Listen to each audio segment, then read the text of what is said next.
You are welcome in Raleigh Live video classes. Now we are going to discuss a summary lecture on chapter 3 and 4 of the CRPC.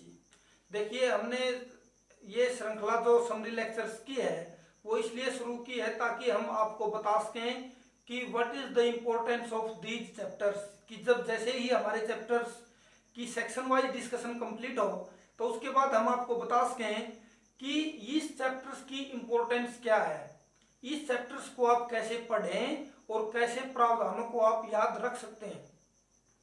तो अगर मैं chapter 3 की बात करूं तो sections में आपने देख भी लिया होगा कि chapter 3 is about powers of the courts, कि कोर्ट की पावर क्या है।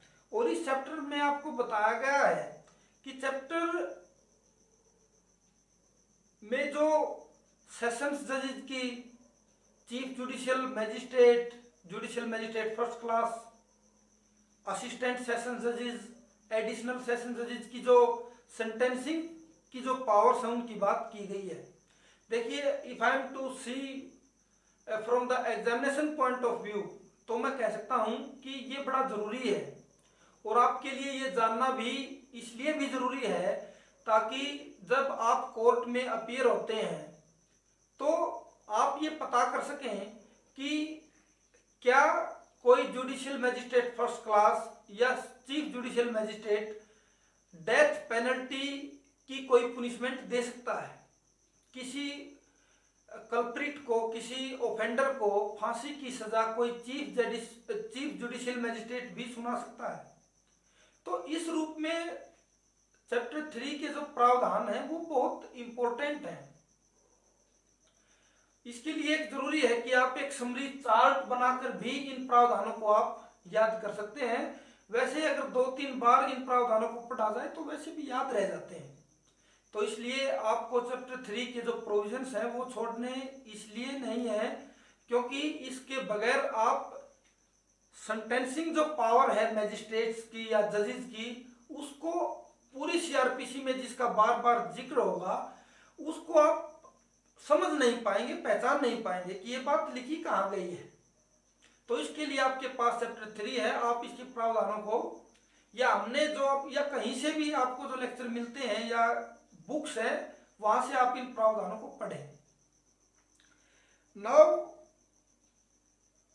What about chapter 4 of the CrPC, that is powers of the superior officers of the police. कि कई बार आपको लगता है कि बार बार एक वर्ड यूज किया गया है officer incharge of police station, लेकिन पावर्स कई बार एक्सरसाइज करते हैं वो सीपी कमिश्नर ऑफ पुलिस या एसीपी या एसएसपी साहब।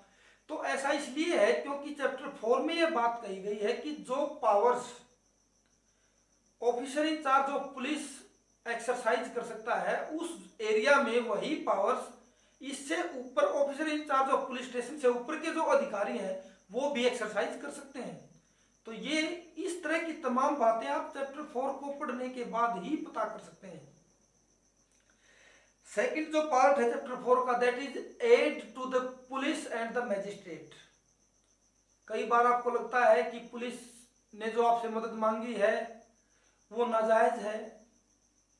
ऐसा क्यों लगता है? क्योंकि जब तक आप चैप्टर 4 का पार्ट बी नहीं पढ़ लेते हैं, अगर आप पार्ट बी पढ़ेंगे तो यू वुड फाइंड आउट कि ये एक लायबिलिटी है किसी भी सिटीजन की, और वैसे भी एक अच्छी डेमोक्रेटिक कंट्री की ये डिमांड भी है कि आप एडमिनिस्ट्रेशन को सुचारू रूप से चलने में मदद करें, और ये तमाम बातें चैप्टर 4 में लिख दी गई है।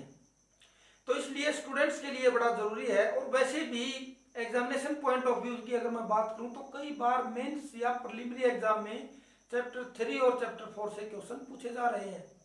तो इसलिए आप इन प्रावधानों को ध्यान से पढ़ें। Enjoy this lecture. Thank you.